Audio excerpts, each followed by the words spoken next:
Olá pessoal, meu nome é Ariana, estou aqui para apresentar o pitch da pós-graduação Descomplica de Neuropsicologia Clínica e tem como título Avaliação e Reabilitação Neuropsicológica em casos de AVC, acidente vascular cerebral. Trago como problema consequências neuropsicológicas do AVC. O AVC é uma doença que causa vários distúrbios neurológicos, sendo um forte preditor de dificuldades e redutor da qualidade de vida do paciente e, consequentemente, dos seus familiares, né? Para que o paciente ele tenha um diagnóstico do AVC, é necessário que ele passe por uma investigação, né, através de exames clínicos e exames de neuroimagem, como, por exemplo, a tomografia computadorizada, que vai, né, identificar o tipo de AVC, extensão da lesão, né, identificar as sequelas, né, as complicações, no caso do AVC, certo? E o AVC, ele pode causar prejuízo na memória e linguagem, atenção, funções executivas e visoespaciais, além de alterações de humor. Uma das sequelas mais frequentes é a demência.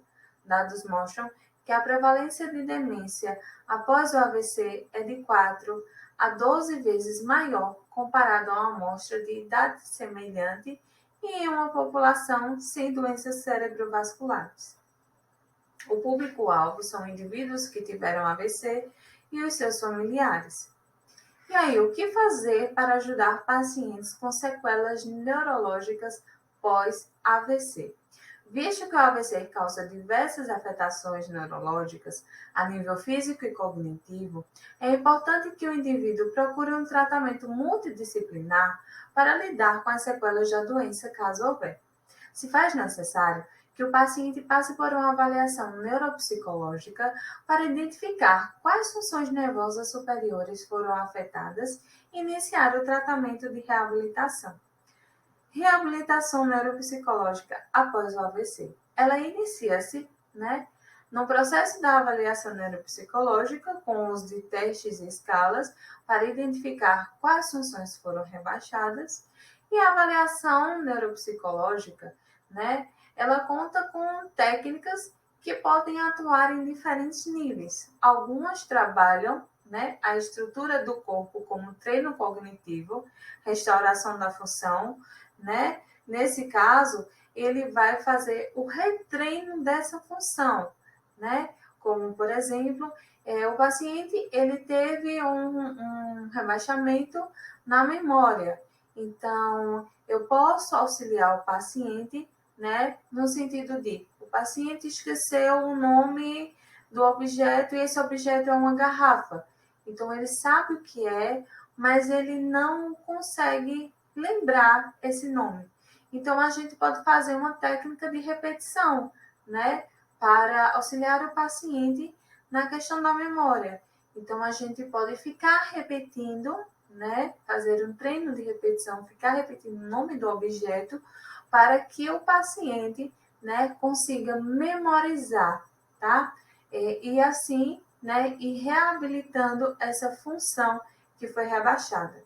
E outras estratégias compensatórias também, né? Onde atuam no nível de atividade e participação social, com o intuito de melhorar a funcionalidade do indivíduo, né? Essas estratégias compensatórias, elas atuam quando o indivíduo ele fica incapaz, né, de desenvolver alguma função, como por exemplo, né, vamos ir para a fala.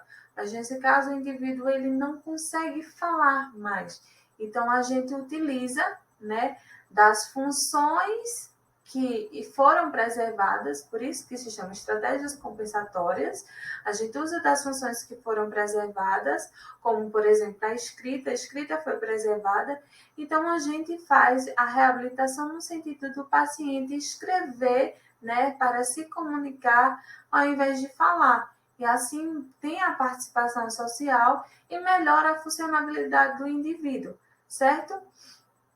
Então é isso, né? O processo de reabilitação.